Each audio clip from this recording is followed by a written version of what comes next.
the Dean of the Faculty of Political Science, I extend my warm welcome to all of you to today's ISIS, a Dream Thailand Public Forum series, The Military in Politics, Trends and Prospects.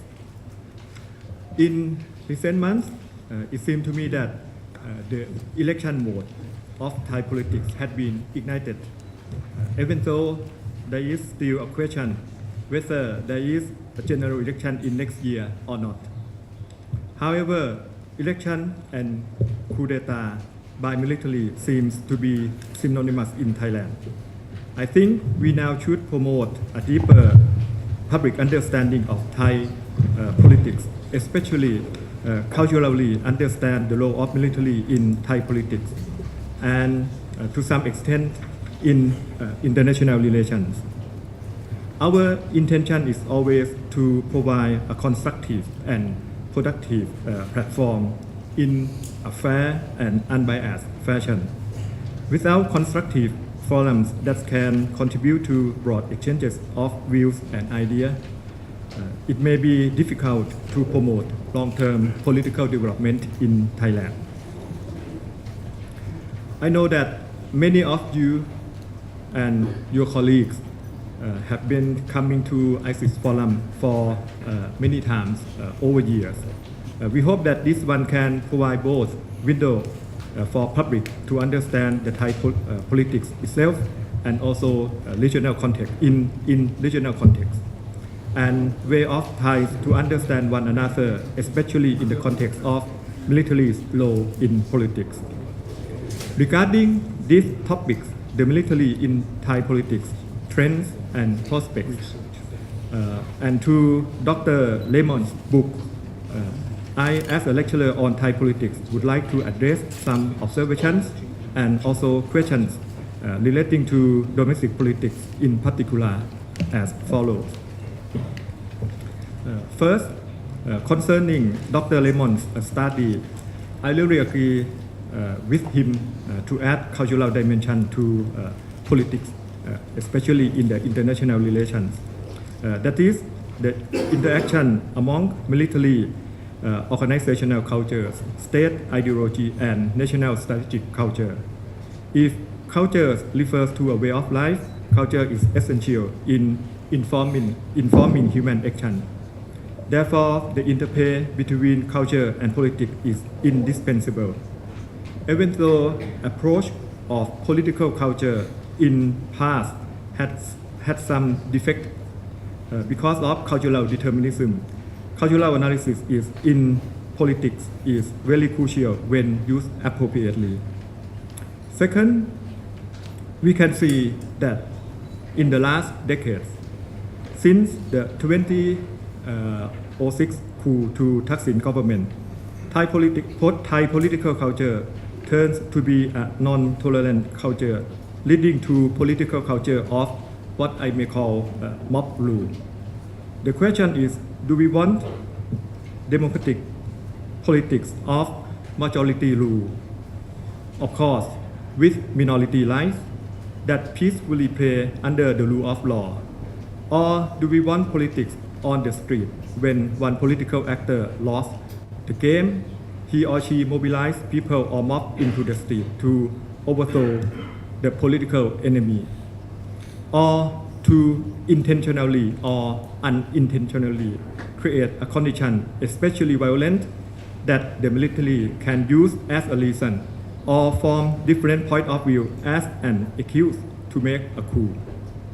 In this stance, we may need to have a new, maybe what Raymond called strategic culture to confront the practice of mob rule. Third, my observation is about coup d'etat itself. Pro-coup advocates always say one step backward, two steps forward. The coup as a bad political mean brings about one step backward, but this one step backward was created in order to overcome political problems. That is two steps forward. In contrast, anti-coup supporters normally say poison tree always produce poison fruit. that is bad mean can never generate good result. Who should we believe? For me, it depends on not output, but the outcomes that make real impact to society. In this case, we have to put Thai politics into the context. I remember that when I was a new dean here at the Faculty of Political Science around 3 years and a half ago, I gave opening remarks to ISIS Public Forum. The title, Reforming Post-Coup Thai Politics, Issues, Priorities and Challenges. I said, today we are interested in Thailand's political reforms. Reforms can be cliche. They are bandaged about, often without concrete proposal and result. Today, after 3 years and a half, I would like to repeat my words. Reforms can be a cliche. They are bandied about, often without concrete proposal and result. We can raise a question about the real outcome impacting Thai society through the discourse of reforms. Fourth, the privileged position of Thai political elite. No matter who is the leader, no matter he is whether a civilian government or authoritarian, no matter he is whether a civilian government under authoritarian populism, or he is an army general under military regime. The political approach called elite theory is always right. Elite does not matter old or new, civilian or military, has more role in politics, in policy making, and at the same time get more benefit from political system. Top elite in Thailand seem to always free from their, I emphasize, questionable behavior. Since many cases was still in the justice process, I prefer to use the terms questionable behavior. Whether they cheat in the stock market, whether they amazingly borrow plenty of watches from dead friends, whether they borrow 300 million baht from friend who owns a massive parlor servicing false prostitute. This is apart from the case of top corporate elite was found with tens of rifle gun used for hunting animals, especially for the Black Panther. I have to apologize if this is too theoretical, too academic, and maybe too sarcastic. Coming back to our opening remarks, lastly, I would like to thank to Frederick Naumann Stiftung, who kindly support our forum for many times. And I would like to extend my thanks to all distinguished presenters and discussants. Dr. Gregory Raymond, who helped us fly directly from Australia. And especially, I would like to thank Ajahn Thitinan Wattanayagorn, the staff of our faculty, and also the principal advisor to Deputy Prime Minister and Defense Minister, and also the Director of College of Politics and Governance, King Prajadhipok. Both of them are giving us their precious time, and I would like to thank all of you for joining us today. Insightful and brave speech. And you also have introduced a new term, Ajahn Ek, a new name. Normally, they call him Panitan and Thitinan. This time today is Thitinan Wattanayagorn. So it's a new name. Look, thank you very much, Ajahn Ek. I want to start this way. I want to say that this is a book launch, so it's about book. Thai military power. It's actually being sold outside for a discount. First, we were going to have this book launch a few months ago. And I was contacted by Gregory Raymond, and he said he has a book out, and it's something that we will feel duty bound to do, military and politics in Thailand. But then the book hadn't been out yet, so I said I cannot do a book launch for you. If your book hasn't been out, I have to have a book in my hand. I have to also have a look at it. So we waited a couple more months, and now I'm pleased to say that it's an excellent book. Raymond, who's just flown in just for this, he is distinguished. I think academic life is your new calling. Before, he was based at the Australian Embassy in Bangkok, and he was a diplomat before. And now he is full-fledged with the ANU working with John Blackstone, who was about 10 years ago, who was the defense attaché at the Australian Embassy. Both of them have become academics, prominent academics in Australia, focusing on Southeast Asia. This book, this is not going to be I told Greg, it can only be a semi-academic, semi-policy oriented talk if we do it here. And we want to do it in a kind of semi-formal, semi-informal style. So it's a book about strategic culture, and he'll tell you more about it. But essentially, a couple of things to remember, and he'll elaborate. But I would just hint, an early hint would be that because the way that it was organized, the Thai military had always been endemically political.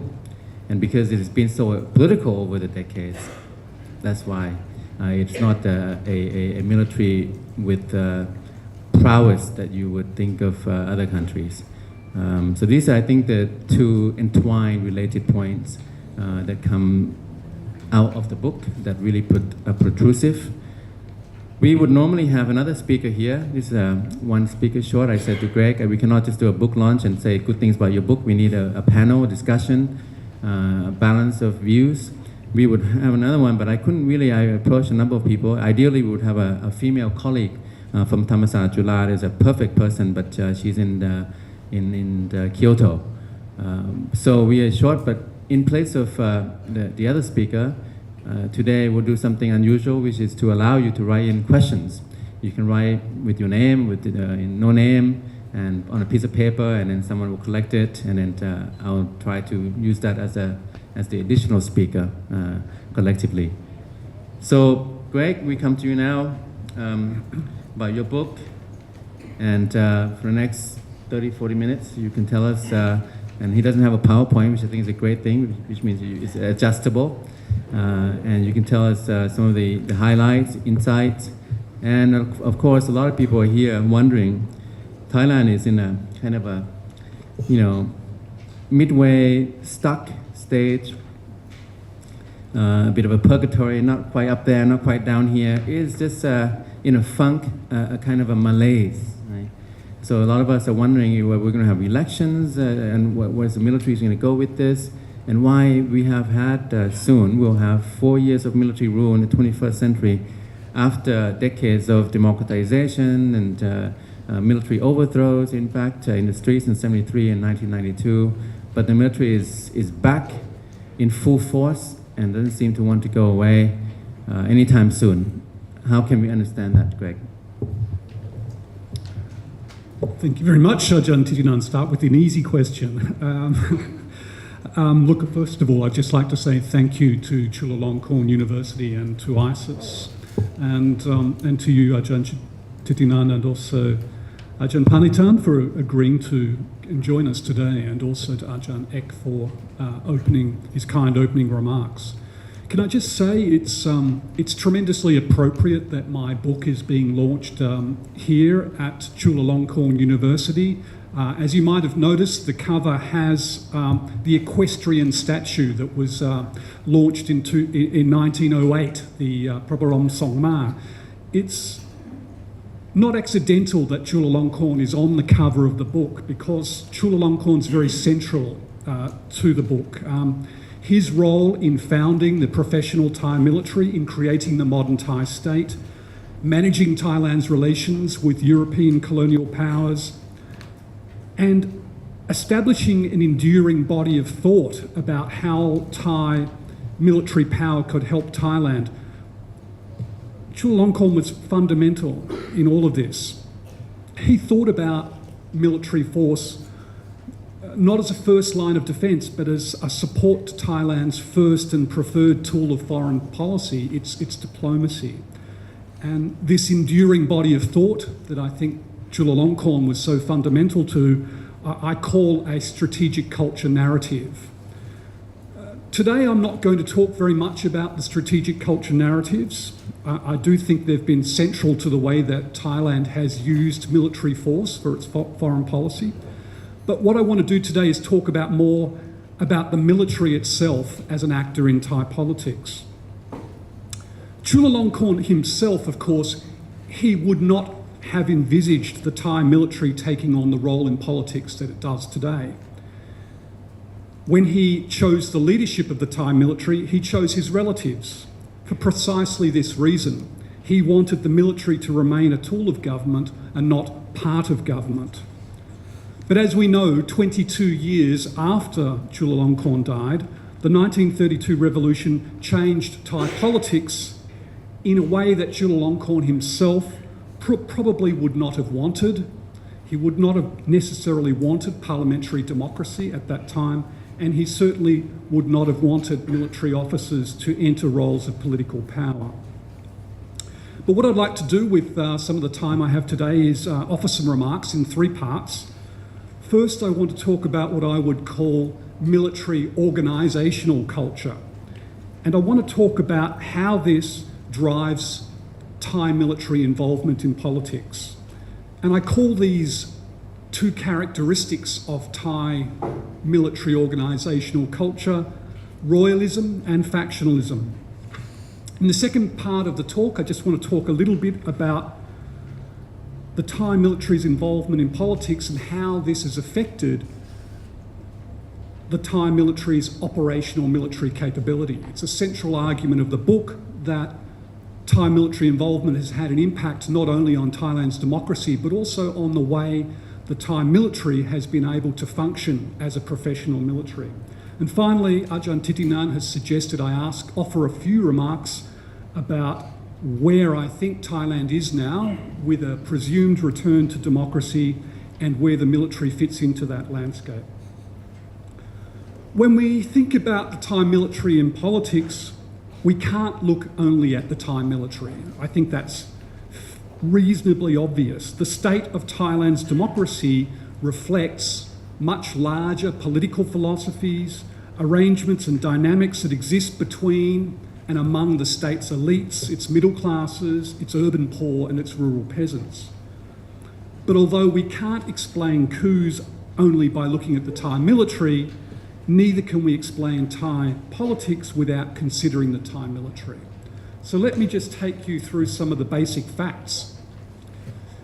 It's been 86 years since the 1932 revolution ended the absolute monarchy, and the Thai military has governed Thailand for 59 of those 86 years. That's almost 70% of the time since Thailand became a democracy. Thai military has mounted 35 coups or attempted coups, and this has resulted in 17 constitutions, with the 2016 constitution becoming the 18th.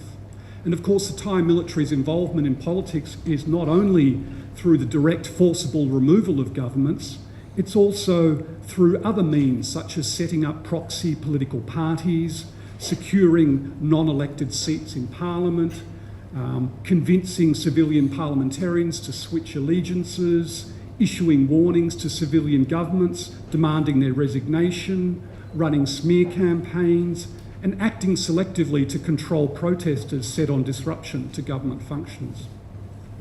So what drives this involvement in politics?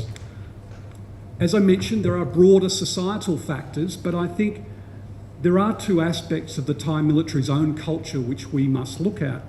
And the royalism is the first and obvious factor.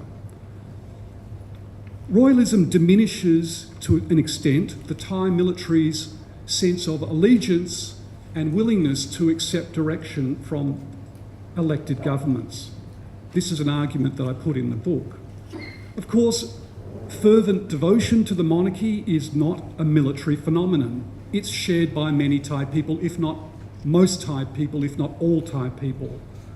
But devotion to the monarchy is intensely strong within the military, and I argue it's part of organisational culture. In 2012, I interviewed a Thai military officer, and he told me, and I quote, "We regard the king as a son of the god. The monarchy is like the strategic centre of gravity. We have to protect this centre of gravity. If we lose this centre of gravity, we believe that the country cannot exist. And this statement reflects in many ways, and I'll use one academic word here if I'm allowed, the Buddhist ontology of Thailand, the reality of Thailand. It reflects an ontology where the king is at the apex of the system and social order and system of power relationships flow down from the king. It reflects, as Serhat Yunaldi pointed out in his recent book, Working Towards the Monarchy, which I highly recommend, authority in Thailand is still deeply charismatic in nature and origins, as well as legal and bureaucratic. Barami, charisma, still trumps Gotmai, law, in certain key areas and at certain critical moments. And this Buddhist ontology means that a Thai-style democracy in which the monarchy part of constitutional monarchy carries more weight than the constitutional part. Just as Barami trumps Gotmai, so does Pramahakasat trump Ratathamanun. And this is the context in which the President of the Privy Council, Prem Tinisunolon, was able to characterise in 2006 the respective relationships of the Thai military, the monarchy and the elected government. He likened the military to a horse, the monarch to the owner of the horse, and the government to a jockey. And the analogy inferred that civilian control of the military was temporary, transitional, while the monarchy's control was permanent. And these statements exposed a view which is shared perhaps more broadly in the Thai military. These officers subscribe to a vision of Thai-style democracy in which the monarch's role is less constrained by law than in Western-style constitutional states. But I don't think it should be forgotten that Thai military royalism, as powerful as it is, has been both historically contingent and transactional. Historically contingent in that royalism has waxed and waned tremendously. Royalism, of course, was present when the military was founded by Chulalongkorn as a royal bodyguard, but it was absent largely for 25 years after the 1932 revolution, where the role of the Thai monarchy in Thai society diminished with the absence of a ruling monarch in Thailand and with the decline in the use of Ratchasap, the royal language. Royalism returned as a powerful force during the lifetime of Rama IX, and in particular after the 1957 restoration of the monarchy under Field Marshal Jompon Sarit. And now royalism has intensified in Thailand in a period of what Thongchai Winachakun calls hyper-royalism from the 1970s. And this is a period in which images of the monarchy saturate public space, from billboard images to nightly news reports. It's a period in which the military, and in particular the army's religious devotion to the monarchy, has also intensified, with cadets swearing loyalty to Chulalongkorn as well as to the serving monarch. But I would argue that the Thai military's royalism has also had a transactional side. Royalism in this sense is the ideology of a power partnership in which there are elements of quid pro quo. By depicting itself as a defender of the monarchy and of the three-pillar ideology, Chat, Sasana, Pramahakasat, nation, religion and king, the military legitimates its hold on power. Now this partnership, like all partnerships, has changed over time. In the 1950s and 1960s, the military was the dominant partner. But in the 1980s, the monarchy emerged as the senior partner by demonstrating an ability to withhold support for coups. Now, I think the second driving force for the military's involvement in politics is factionalism. Factionalism of one type or another has characterised the Thai military since it was established, but especially since 1932. Some forms of factionalism like the fact the Thai military exists in 5 kingdoms, the Army, the Navy, the Air Force, the Ministry of Defence and Supreme Command, to some extent are compensated for by other forms of factionalism, such as the class group factionalism that exists between the military officers who attended armed force preparatory school in the same year. They retain links with each other.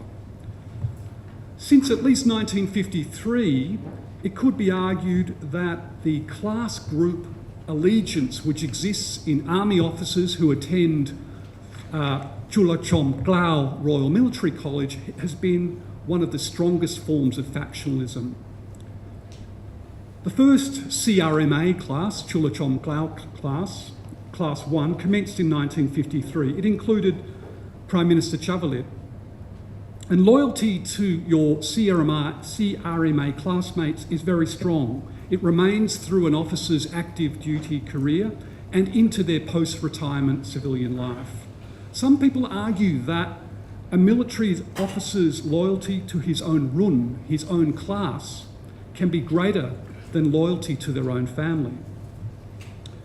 Now, class-based factions can have different motivations and different philosophies. The Young Turks, the Kanatahanum, based on CRMA Class 7, had about 90 officers who'd all done counterinsurgency work in Vietnam, Laos and northeast Thailand. They had a very altruistic goal. They wanted strong, decisive, incorruptible leadership to build a better society for the Thai people. In contrast, the Class 5 group were driven more by, it is argued, by profit-seeking and desire for high office. Loyalty to the Class 5 factional leader earned members a verbal promise of a return to a good position, and intermarriages and collective business interests within the group further cemented its cohesion. In recent years, class-based factions have also been joined by what's called units-based factions. The Queen's Guard or the Eastern Tigers provided a base for General Prayut Chan-o-cha to become Army Chief, and after the 2014 coup to become Prime Minister. And the ascendancy of the Queen's Guard has seen the Wong Tae-wan, or the King's Guard faction of the Royal Thai Army, comparatively marginalised. So these two forces, factionalism, both class-based and unit-based, drive Thai military involvement in politics because they create a cycle of winners and losers. Ascendant factions tend to promote their own members and dump non-members from key positions. And every coup, particularly in the 60s and 70s, was followed by a purge of rival officers and promotion of loyal officers. And unsurprisingly, class groups resent the preferential selection of other classmates for key positions. So I think these are important factors driving Thai military involvement in politics. But as I say, they're not sufficient. They're necessary but not sufficient to understanding this. So how do coups affect Thailand? Clearly they affect Thai democracy. But as I argue in the book, I think coups also affect the Thai military itself. The Thai military is large, it's well equipped, its soldiers are brave. The performance of Thai units in operations in Korea and Vietnam during the Cold War earned them a strong reputation for courage. But the Thai military's performance in operations where it has had broader responsibilities for command, planning, logistics, coordination has been less impressive. We don't have a huge number of cases to draw on. When we look at operations such as the communist forces against communist forces in Phetchabun in the 1970s, against Lao forces in the 1980s at Ban Rom Klao, against Vietnamese forces in the 1980s, the Thai military has struggled to perform effectively. The Thai military's poor planning and poor combat effectiveness was on display during the 1980s when it confronted the powerful and numerous Vietnamese forces on its doorstep, occupying Cambodia not more than 300 kilometres from Bangkok. Although the Thai military was facing what might have reasonably been called an existential threat, it did not reform, it did not change its doctrine. Its preparations to defeat any invasion were arguably inadequate. Few additional resources were assigned to the eastern region. More money was spent on acquiring conventional weapons, but money was also arguably wasted. For example, on a token squadron of F-16 aircraft, which could not have provided Thailand with either air defence or a deterrent strike capability. Thailand, in this period, largely relied on what it could obtain from its alliance with the US and what it could obtain from China. What is at the root of Thai military effectiveness? I argue in the book that doctrine is a factor that we must consider. Modern militaries increasingly rely on military doctrine to guide their training, their planning and their equipment acquisition. I argue in the book that the Thai military has lacked appropriate doctrine to guide its selection of equipment, to guide its training, to guide the development of its command and control systems. It developed a counterinsurgency doctrine during the Cold War, which helped defeat the communist insurgency. However, it has remained largely reliant on imported US doctrine for conventional operations. And each military service has adopted the conventional doctrine of its US counterpart. The Thai Air Force, for example, uses the military doctrine of the US Air Force. Now, clearly, adopting the military doctrine of a country which is very different in scale, in size, in power, in geopolitics, presents problems. But it has also meant that Thai military has adopted some of the less positive aspects of US military forces. For example, the Thai Air Force has not been very interested in roles which would involve it supporting the land forces. Now, a very graphic example of the Thai military not wanting to develop a joint military doctrine is the Thai history book, Thai military history book, which was produced some years ago. In that military history book, each Thai military service wrote its own account, even for the same war. And these accounts were then placed side by side in the same volume. Why does this situation occur? Militaries that are largely self-governed tend not to reform or adapt. They tend to remain stovepiped and uncoordinated. Each service will pursue its own doctrine, its own equipment acquisition, its own training in isolation from other parts. There's a modus vivendi, an agreement on how to share the budget, and from that point on, each part of the military pursues its own vision of what it should be. And Thai governments have very, very rarely sought to change this situation or challenge these arrangements. The last serious attempt to reform the Thai military took place in the late 1990s. Prime Minister Chulalongkorn, who then was dual-hatted as Civilian Defence Minister, worked with Thai Army Commander General Suryut. They mapped a reform program that would have seen a reduction in troop levels by 72,000 over 12 years, and the resources there would have been used for modernisation. They also proposed changes to command structure. The Supreme Commander and Service Chiefs would be put under the authority of the Permanent Secretary, but the plan never succeeded. Far from increasing, the troop numbers actually increased, and the proposed new command structure was abandoned. Some people argue that the reason the Thai military has not mastered conventional military operations is that it's essentially an internal security force. This is not an argument that I agree with, and I'll give you 3 reasons. First of all, the history of the Thai military. It was founded for external defence. That was what Chulalongkorn envisaged when he chose to greatly expand the army through conscription in the first decade of the 20th century. Secondly, the views of the Thai military themselves. The Thai military officers that I have interviewed generally say the external role is as important, if not more important, than any role in internal security. And thirdly, I think we need to keep in mind that there are many militaries around the world, such as in Turkey and China, that have these dual roles. They are both internal security forces and external security forces, and they can potentially do both equally well. So I return to my argument that it's been doctrine, reform, and command issues that have limited the capacity of the Thai military, and I think this situation will remain until there is a government capable of directing the military. Civilian governments are far too intimidated to attempt this. One Thai general told me, civilian governments generally just give the military what they want with respect to budget and equipment and hope they don't conduct a coup. Military governments, for their part, tend to appoint defence ministers who represent the interests of the military rather than try to change the military. And I think this leads to a picture where Thai military involvement doesn't have a good effect on Thai military capability. In short, I think coups are bad for Thai military capability. Now, let me say just a few words about where we are now in Thai politics.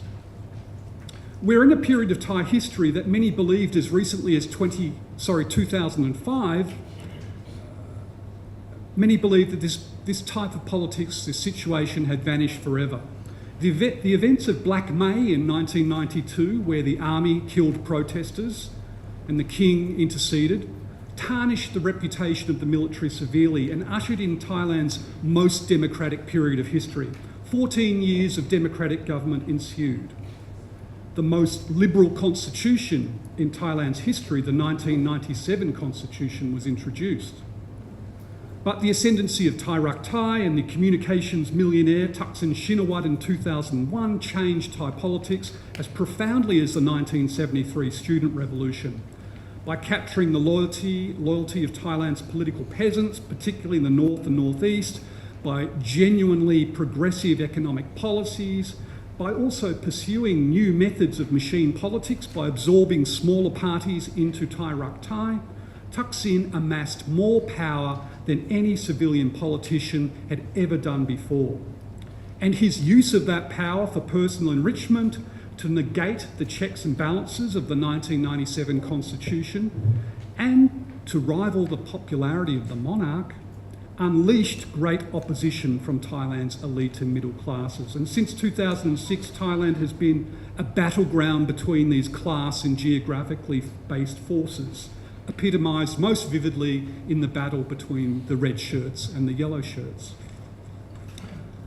I don't think too much has changed really now, except for the passing of Rama IX, who of course remained above politics, except at moments of crisis.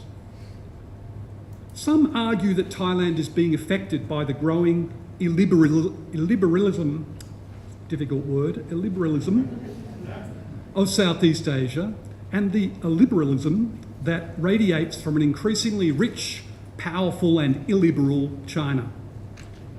Now let me address this issue for a moment. There's a view that China's display of the possibilities of a one-party state coupled with a market economy is seducing Southeast Asian countries like Cambodia, Thailand and Malaysia away from liberal democracy. In other words, we're seeing the emergence of a Beijing consensus. And this view has been most forcefully put in a very interesting book written by my friend Benjamin Zawacki, I'm not sure if Ben's here today, entitled Thailand Shifting Ground Between the US and a Rising China. I agree that Beijing's increasing global influence and Washington's currently chaotic combination of isolationism and transactionalism is emboldening some autocrats. But I remain of the view that Thai democracy is far more a matter for Thais than it is a matter for what external powers do or think. The last great opportunity that major powers had to fundamentally shape Thai politics was in the aftermath of World War II. Thailand was on its knees, occupied by British and Allied forces who supervised the repatriation of the defeated Japanese forces. Now, it's fascinating to consider what might have been for Thai democracy had the United States not opposed Britain's proposals for very harsh reparations. Britain at that time was angry and wanted to make parts of Thailand a protectorate as punishment for Thailand having sided with the Japanese. If the US had gone along with Britain's proposals and moreover established an occupation similar to MacArthur's 6-year occupation of Japan, what might have been the outcome for Thai democracy? We will never know. Instead, the US treated Thailand as an innocent bystander and watched as its influence very quickly diminished. Although they saw Pibun Songkram as a war criminal for having sided with Japan, the US and Britain could not prevent Thai courts from exonerating him when he was tried as a war criminal. And thereafter, the US ambassador at the time, Edward Stanton, watched helplessly as the heroes of World War II, the Thai heroes, Priti Banamyong and Seri Thai, were ousted from power by a coalition of royalist and military forces, bringing Pibun back into power ultimately. They couldn't stop that occurring. The US turned a blind eye, of course, after that to Thai authoritarianism and worked with any military dictator who would support the US battle against communism and its wars in Indochina. Of course, Thailand is now a very different country. The US left Southeast Asia in the 1970s, and in the meantime, between 1960 and 2015, Thai GDP per capita grew by a multiple of 42. And as the economy grew, new social forces emerged. And I am of the view that it is the contest between these new and old social forces which are most important to the evolution of Thai democracy, far more important than any great game between competing great powers. Thai historian Niti Eosiwong has a concept of a cultural constitution, which I think captures this point. Niti argues that constitutions are torn up in Thailand because none is yet aligned with Thailand's cultural constitution.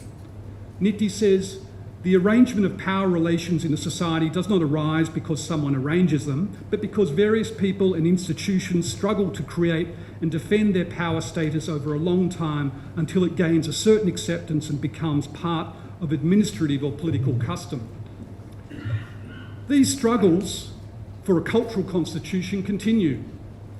Coups perpetuated the monopolisation of power by the military and the bureaucracy until October 1973, when new political actors, including students and a Bangkok bourgeoisie, took a stand against unadulterated military dictatorship. And since that time, further waves of social and political change propelled by industrialisation, urbanisation, increased education, have created new forces that are not inclined to simply accept superiority and subordination. Now, two more waves since 1973 have been after the 1992 coup and after the accession of Thaksin's Thai Rak Thai in 2001. Now, the current struggle is between new social forces who since 2001 have been tied to the Pheu Thai party in its various incarnations, and a group, on the other hand, that I would call royalist democrats. Who are these royalist democrats? What do they want? In my view, the thought leaders of the royalist democrats include figures such as Anand Banyarachon, Apisit Wachachiwa, Kasit Parimya, Det Bunak, Asa Sarasin, and probably my esteemed colleague here today, Panitan Wattanayagorn. They also include military officers and privy councillors such as Prem and Surreal. What do they want? I would argue that royalist democrats want an appropriate balance of power and an appropriate system of checks and balances that tames executive power, ensures the continuance of a Thai-style democracy.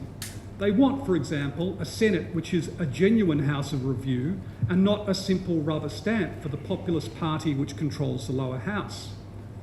The royalist democrats have a significant body of democratic thought. It may not hold rule of law and accountability in as high esteem as Western constitutionalism, but it's a form of democratic thought nonetheless. And here we must come back to the Buddhist ontology and charismatic forms of authority in Thailand. All this means that royalist democrats do not oppose coups in all circumstances, but neither do the royalist democrats support sustained or permanent military rule. Where does the military fit into this, and what is the military's view? They are at least partial subscribers to the Royalist Democrat view of Thai-style democracy. They became mobilised most recently because of the Yingluck's administration's attempt to pave the way for the return of her brother Thaksin, with all the possible settling of scores that might have entailed. And they also worried about the gross financial mismanagement under Yingluck's administration. They worried that it was leading Thailand to becoming an indebted banana republic.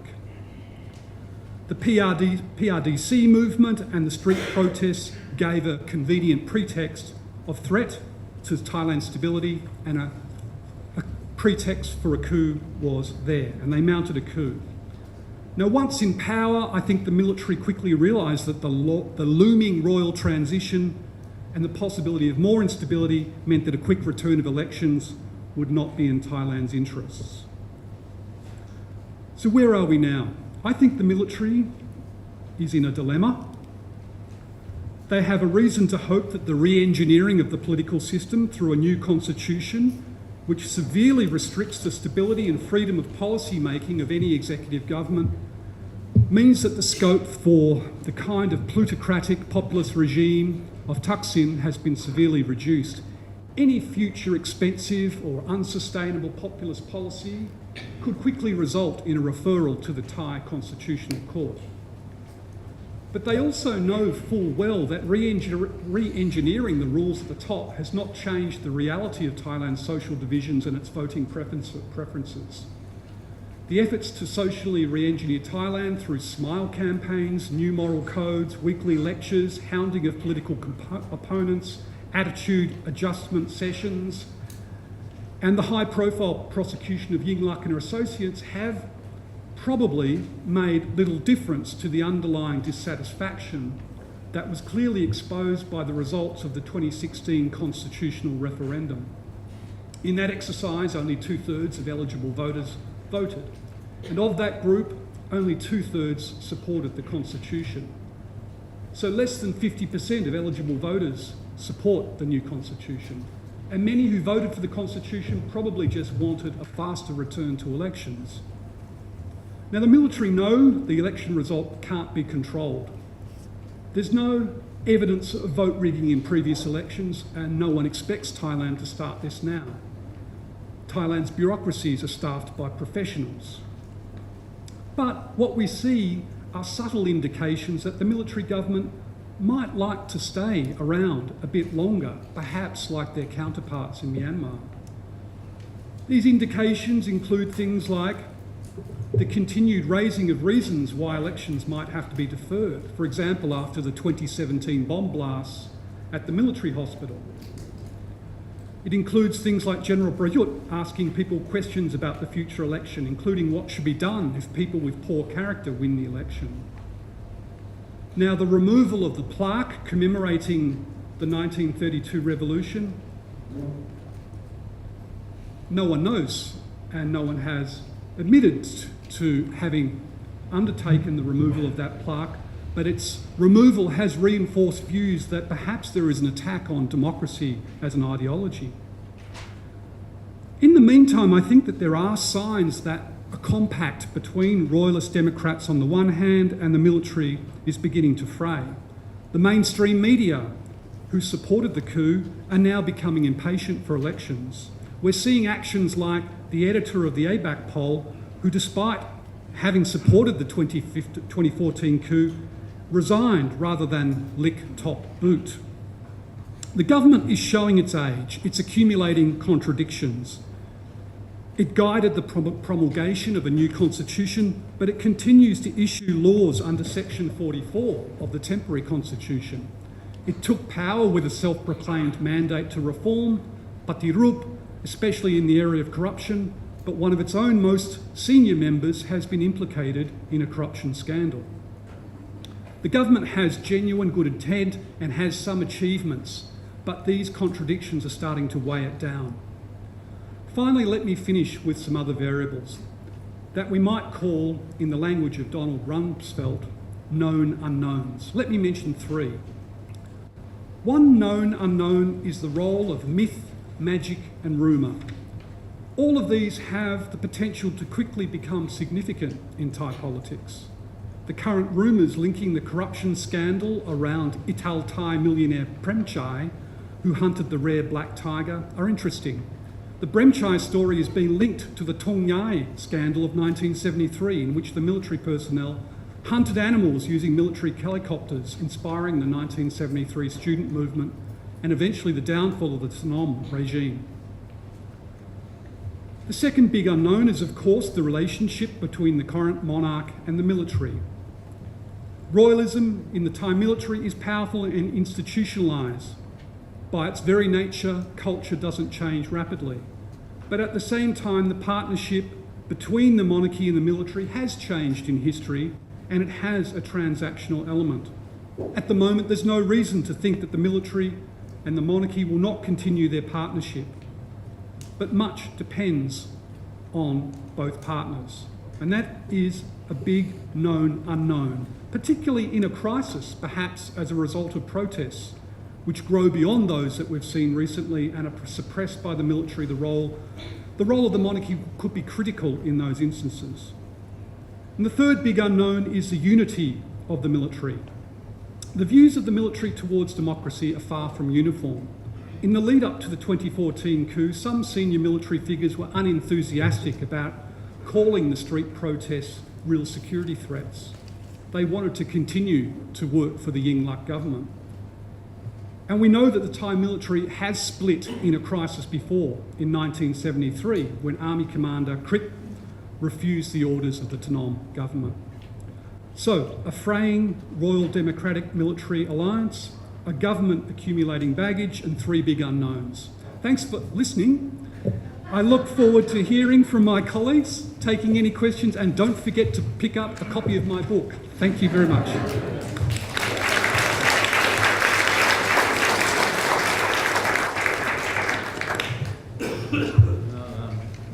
Thank you very much, Greg. That was, I would say, rich, incisive, comprehensive, and really a tour de force, really. And we can get more of it from the book. Before I come to Ajahn Panitan, I just want to tease out a few highlights from your very engaging, in-depth, insightful presentation. The ontology that you mentioned, could we call it the Thai cosmos? So it's kind of like the worldview, the Thai quintessential worldview, Thai cosmos. And in that cosmos, there's a hierarchy, there are positions of power, there's factionalism, infighting, maneuvering, and so on. It's also interesting what you said about the factions and coups. It seems to me that the more concentration of factions, when we have factional concentration, there's a higher chance of a military coup. Would you think? Absolutely. I mean, so in other words, when the military is more fragmented, Thailand is less prone to military coup, at least a successful military coup. That seems to be the case. I mean, 1991, class 5, before that, class 7, and then certainly now the Queen's Guards, and then people conflate the Queen's Guards with the 2nd Infantry Division, but in fact, the Queen's Guards is one regiment, the 21st Regiment, one of 3 regiments in the 2nd Division. The 2nd Division is called the Eastern Tigers. Now it seems like the trend is going the other way. Recent personnel changes, promotions, rotations seem to place more weight on the 1st Division that always held power, you think? So maybe we're seeing more fragmentation going forward and a new kind of balance. I take it a little bit of an issue with your argument, external, internal. And you make a good point that it's not just internal. Of course, you set up militaries to fight against invaders and intrusions and preserve your sovereignty. But along the way, and I think even from the outset, the Thai military was always politicized. It was always a kind of a political, and over the years, it was partly reflective of the Thai history and diplomacy, because Thailand was never colonized. It never had a liberation movement. It never had to develop a real military with a real fighting capability. And so when the time came, it resorted to diplomacy, the US alliance, for example. And that did a lot of the fighting for the Thais. So, over the decades, over the 20th century, not 21st, the Thai military really never developed into a real fighting force. It was more a political force, political movement. Now, I know there's a lot of generals in the room. I'm sorry to say that. Luckily, we haven't had to test that. And you mentioned the late 1990s. This is the high point of military reform. We had, at one point, security sector reforms. This is how far it went. And our next speaker, my dear friend Panitan, was instrumental in the late 1990s as advisor to Prime Minister Chuan, who was also the defense minister, with General Surayut as the army commander-in-chief. That was as far as Thai reforms of the military got. Force reduction, streamlining, budget and so on, and centralized command, which meant at that time a model similar to the US when you have the Joint Chiefs. The chairman of the Joint Chiefs was the top commander of the whole armed forces, not fragmented into these other generals, and also what you mentioned about the autonomy of the armed forces is really revealing. So the Air Force, the Navy, the Army, they think that each has its own turf. So it's never unified, never centralized. And so all the budget, once it comes to the Air Force, well, the Air Force will decide what to buy. And this also comes a little bit in the book that the Thai Air Force, the frontline Thai fighters now, Swedish, which is astounding. Now the frontline Thai weaponry no longer US dominated, and in fact it's very diversified. And in fact, it is going to be a problem if Thailand has to fight a real war, because we don't have interoperability. So you got the different jets and the different ships and different missiles and the radars and so on. They're from different countries. So a lot of interesting points there, Greg. I also like this the China model that you mentioned. It appeals to a number of countries, certainly around here. You can have the cake and eat it too. Centralized one-party rule, some repression, but a prosperous economy. I think that not just Thailand, but around the region, they're looking at this. China is state-driven. It's market consistent, but it's state-driven. But even China, I noticed, they're implementing military reforms. Force reduction. They're going to cut troops down to, 2 million, from 2.4 or something. And they're going to make it an all-professional fighting force, maybe even down to 1 million, which is astonishing.